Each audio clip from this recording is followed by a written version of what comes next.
Hi అండి, welcome to my channel. ఇప్పటి వరకు మీరు మష్రూమ్స్ కర్రీ తిన్నారా? తినకపోతే నేను చెప్పినట్టు చేసుకోండి. ఖచ్చితంగా చాలా టేస్టీగా ఉంటుంది, చాలా బాగుంటుంది. ఎవరు చెప్పింది చేసినారో లేదో నాకు తెలియదు, కానీ ఈ ఇట్లా చేస్తే మాత్రం కర్రీ టేస్ట్ అనేది చాలా బాగుంటుంది అనమాట. ఈ వీడియోలో చూపించినట్టు ఫస్ట్ మష్రూమ్స్ని నీట్గా వాష్ చేసుకోండి. వాష్ చేసుకున్న తర్వాత కొంచెం సన్నగా కట్ చేసుకోండి. ఒకవేళ లావుగా పంటి కింద అంటే మొత్తం పంటి కింద నమలేటట్టు అంటే మీ ఇష్టం అది, కానీ సన్నగా కట్ చేసుకుంటే నమలడానికైనా తినడానికైనా చాలా బాగుంటుంది. సన్నగా కట్ చేసుకొని పక్కన పెట్టుకోండి. దాని తర్వాత మిక్సీలోకి ఒక 4 టమాటాలని కట్ చేసుకోండి. 4 టమాటాలు వేసుకున్న తర్వాత ఒక అర చెక్క వరకు ఎండు కొబ్బరి కాల్చింది ఉంటుంది కదా, కాల్చి ముక్కలుగా చేసుకున్న ఎండు కొబ్బరి అనమాట. దాని తర్వాత ఒక 3 ఇలాచి, అట్లనే ఒక 4 లవంగాలు వేసుకోండి. దీని తర్వాత పచ్చిమిర్చి, మీరు మళ్ళీ కారం వేస్తాం మనము. జస్ట్ పచ్చిమిర్చి కొంచెం కారం అనేది మనకి పచ్చిమిర్చి కారం తగలడానికి ఒక 4 వరకు వేసుకొని సరిపోతుంది.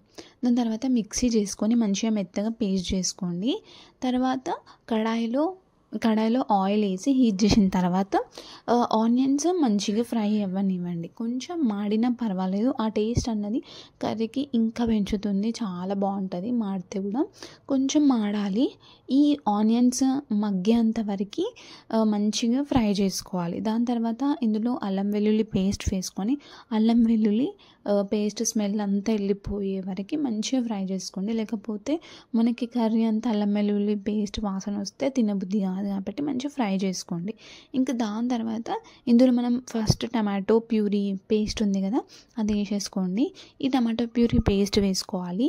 వేసుకున్న తర్వాత ఒక 5 to 6 minutes వరకు నీట్గా మగ్గాలి. ఇది ఆయిల్ అనేది పైకి రిలీజ్ చేయాలన్నమాట. ఈ పేస్ట్ చాలా తొందరగా అయిపోతుంది ఈ కర్రీ కూడా, కానీ ఏంటంటే మనకి ఈ పచ్చివాసన వెళ్ళిపోతేనే టేస్ట్ అనేది బాగుంటుంది. లేకపోతే మాత్రం పచ్చి స్మెల్తో కొంచెం టేస్ట్ అటు ఇటు అవుతుంది. కాబట్టి కొంచెం ఓపికతో చేసుకుంటే సరిపోతుంది. మనం ముందు టమాటోస్ని ఫ్రై చేసుకోలేం కదా, డైరెక్ట్ మిక్సీలో వేసినాం కదా, అందుకే ఇట్లా టమాటో అంతా పచ్చివాసన ఎగిరిపోయేలాగా నూనె కొంచెం పైకి తేలితే సరిపోతుంది. కాబట్టి టమాటో పేస్ట్ వేసుకున్న తర్వాత మూత పెట్టి పక్కన పెట్టేసుకోండి. ఇప్పుడు ఆయిల్ అనేది పైకి తేలింది, చూసినారు కదా, అంటే కొంచెం ఈ పచ్చివాసన మనకి ఎగిరిపోయిన స్మెల్ కూడా మనకు అర్థం అయిపోతుంది ఆల్మోస్ట్. కాబట్టి పచ్చివాసన అంతా వెళ్ళిపోయింది, ఓకే మంచిగా ఉంది అని అనుకున్నప్పుడు ఇందులో నేనైతే ఒక 2 spoons వరకు కారం వేసుకున్నా. మీకు సరిపోయేంత కారాన్ని వేసుకోండి. దాని తర్వాత ఒక 1 spoon ఉప్పు తగినంత. దాని తర్వాత ఒక అర స్పూన్ పసుపు.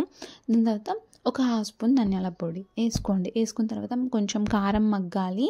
అలానే పసుపు ఉప్పు ఇవన్నీ వేస్తాం కదా, ఇవి కూడా కొంచెం మగ్గాలి. కాబట్టి మంచిగా మిక్స్ చేసుకొని కొంచెం సేపు మూత పెట్టుకొని పక్కన పెట్టుకోండి. దీని తర్వాత మనం డైరెక్ట్ ఇంకా మష్రూమ్స్ వేయడమే అనమాట. ఈ మష్రూమ్స్ ఏంటంటే ఫస్ట్ వేసినాం అనుకోండి ఫ్రై అయిపోతాయి, అంత టేస్ట్ అనిపించవు.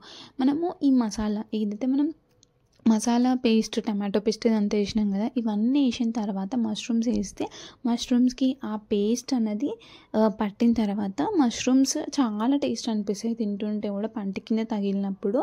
కాబట్టి మష్రూమ్స్ అన్నట్టు మనము పేస్ట్ అంటే ఏదైతే టమాటో పేస్ట్ ఉంటుందో ఆ మసాలా పేస్ట్ వేసిన తర్వాతనే మష్రూమ్స్ వేసుకోండి. ఈ వీడియోలో చూపిస్తున్నట్టు అంటే ఈ ప్రాసెస్లో చేస్తే టేస్ట్ చాలా బాగుంటుంది. ఒకసారి ట్రై చేయండి. ఫస్ట్ మనం ఇట్లా మష్రూమ్స్కి మొత్తం మసాలా పట్టేటట్టు మంచిగా మిక్స్ చేసుకోవడమే. మిక్స్ చేసుకున్న తర్వాత ఇవి కొంచెం ఫ్రై అవ్వాలి, అప్పుడే వాటర్ వేయొద్దు. ఒక 4 to 5 minutes వరకు కొంచెం ఈ మసాలాతోని ఫ్రై అవ్వనివ్వండి. అప్పటి వరకు మనకి మసాలాతోని ఉడుకుతాయి కాబట్టి కొంచెం వరకు ఉడికిపోతాయి ఇవి, ఒక 40% అట్లా. తర్వాత ఇది మూత తీసి కొంచెం వాటర్ వేయండి. మీకు గ్రేవీ పల్చగా కావాలనుకుంటే అది మీ ఇష్టం, ఎందుకంటే కొబ్బరి వేసినాం కాబట్టి చిక్కగా అవుతుంది ఖచ్చితంగా. మనకి గ్రేవీకి తగ్గట్టు వాటర్ అయితే వేసుకోవాలి.